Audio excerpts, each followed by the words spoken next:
Hello guys कैसे हैं आप सभी। उम्मीद करता हूँ अच्छे होंगे। गाइस टीचिंग एजुकेशन में आप सभी का स्वागत है।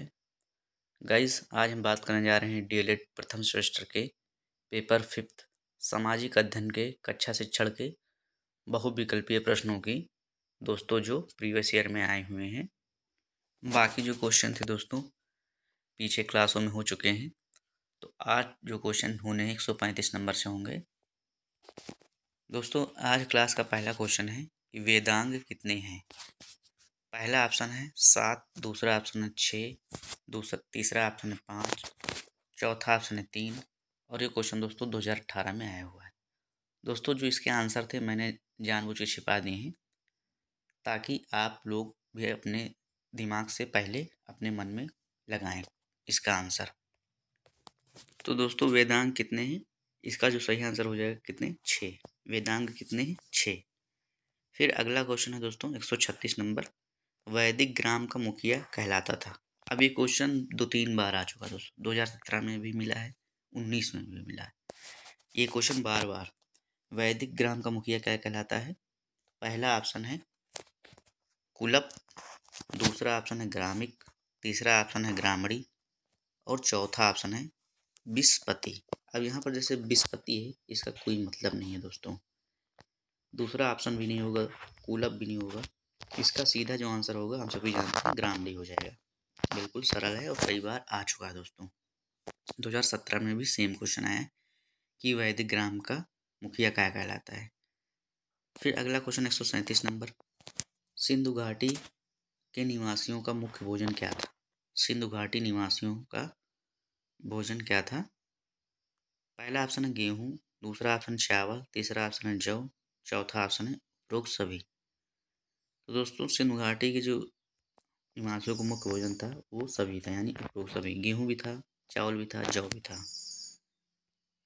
फिर दोस्तों नेक्स्ट स्लाइड चलते हैं, अगला क्वेश्चन देखते हैं 129 नंबर, ऋग्वेद में अयस शब्द का प्रयोग हुआ है किसके लिए।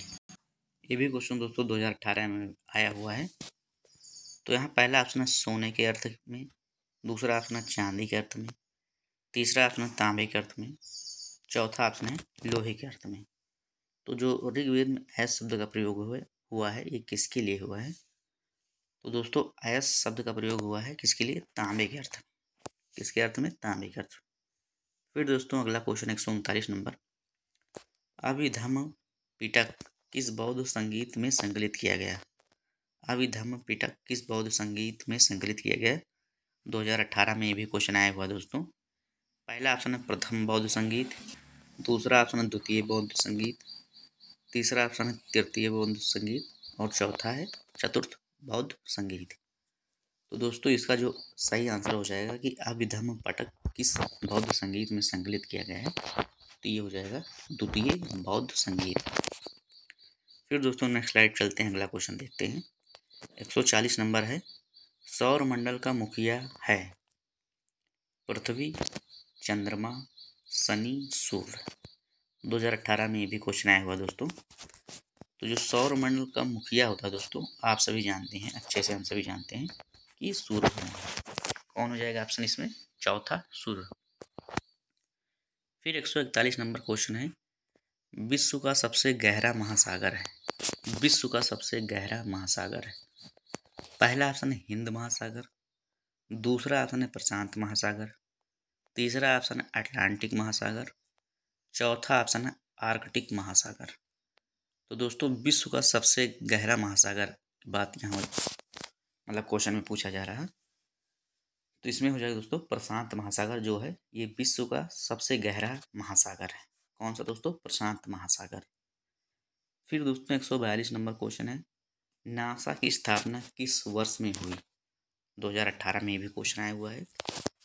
पहला ऑप्शन है 1958 में, दूसरा ऑप्शन है 1959 में, तीसरा ऑप्शन 1957 में, चौथा ऑप्शन 1956 में। तो दोस्तों नासा की जो स्थापना हुई है वो कब हुई है, 1958 में। 1958 में। फिर दोस्तों नेक्स्ट स्लाइड चलते हैं, अगला क्वेश्चन देखते हैं 143 नंबर क्वेश्चन है, नगर पंचायत का कार्यकाल कितने वर्ष का होता है। पहला ऑप्शन 3 वर्ष, दूसरा ऑप्शन है 4 वर्ष, तीसरा ऑप्शन है 5 वर्ष, चौथा ऑप्शन है 6 वर्ष। तो दोस्तों नगर पंचायत का जो कार्यकाल होता है वो होता है कितने वर्ष का? 5 वर्ष का। फिर दोस्तों 144 नंबर क्वेश्चन है, नगर निगम का सर्वोच्च निर्वाचित पदाधिकारी क्या कहलाता है? मतलब नगर निगम का जो सर्वोच्च निर्वाचित पदाधिकारी होता है उसको क्या कहा जाता है? पहला ऑप्शन है सदस्य, दूसरा ऑप्शन है अध्यक्ष, तीसरा ऑप्शन है उपाध्यक्ष, चौथा ऑप्शन है मेयर। तो दोस्तों नगर निगम का जो सर्वोच्च निर्वाचित पदाधिकारी होता है उसको बोलते हैं मेयर। क्या बोलते हैं? मेयर। ये सब क्वेश्चन दोस्तों 2018 में आए हुए हैं। फिर 145 नंबर क्वेश्चन है, खुदाई द्वारा ऐतिहासिक तथ्यों का पता लगाने वाले व्यक्तियों को कहते हैं? पहला ऑप्शन है वैज्ञानिक, दूसरा ऑप्शन है इतिहासकार, तीसरा ऑप्शन है पुरातत्वविद, चौथा ऑप्शन है भूवैज्ञानिक। तो दोस्तों वैज्ञानिक तो जैसे विज्ञान के क्षेत्र में जो काम करते हैं उनको कहते हैं, इतिहासकार जो ऐतिहासिक घटनाओं के बारे में वर्णन करते हैं। तो यहाँ पर जो हमारा ऑप्शन हो जाएगा तीसरा हो जाएगा पुरातत्वविद, खुदाई द्वारा ऐतिहासिक तथ्यों का पता लगाने वाले व्यक्तियों को। भूवैज्ञानिक भी नहीं होगा दोस्तों यहाँ पर। तो 145 में कौन सा हो जाएगा दोस्तों? तीसरा ऑप्शन। फिर अगले क्वेश्चन देखते हैं दोस्तों। 146 नंबर क्वेश्चन है, वेदों की संख्या है? पहला ऑप्शन 1, दूसरा ऑप्शन 2, तीसरा ऑप्शन 3, चौथा ऑप्शन 4। अब दोस्तों यहाँ से 2019 के क्वेश्चन स्टार्ट हुए हैं 145 नंबर से, यानी पीछे एक क्वेश्चन। तो जो वेदों की संख्या है दोस्तों वो कितनी है? 4। ऋग्वेद, यजुर्वेद, सामवेद, अथर्ववेद। फिर दोस्तों 147 नंबर क्वेश्चन है, मेसोपोटामिया की सभ्यता का जन्म हुआ था? अब ये क्वेश्चन दोस्तों कई बार आ चुका, बहुत बार क्वेश्चन मिल चुका। मतलब 2017 में भी आया है यही क्वेश्चन, 18 में भी आया है दोस्तों, जहाँ तक मुझे याद है। पहला ऑप्शन दोस्तों नील नदी की घाटी किनारे, दूसरा ऑप्शन है सिंधु नदी की घाटी किनारे, तीसरा ऑप्शन है दजला फरात नदी घाटी किनारे, चौथा ऑप्शन है यांग टीसी व्यांग नदी घाटी किनारे। तो इसमें जो ऑप्शन हो जाएगा तीसरा, दजला फरात नदी घाटी किनारे। अब दोस्तों ये आंसर छिपाने से यही, अगर आपने पीछे क्लास देखी होगी या आपने ये क्वेश्चन पढ़ा होगा तो आपके दिमाग में अपने आप ये आंसर आ जाएगा, जिससे आपका रिवीजन और क्वेश्चन पे मजबूती और बढ़ेगी। फिर दोस्तों 148 नंबर क्वेश्चन है, हड़प्पा सभ्यता से संबंधित स्थल कालीबंगा कहाँ स्थित है दोस्तों?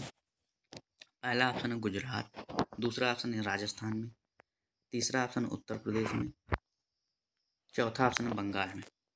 तो इसमें जो हमारा ऑप्शन हो जाएगा दोस्तों कि हड़प्पा सभ्यता से संबंधित स्थल कालीबंगा कहाँ है?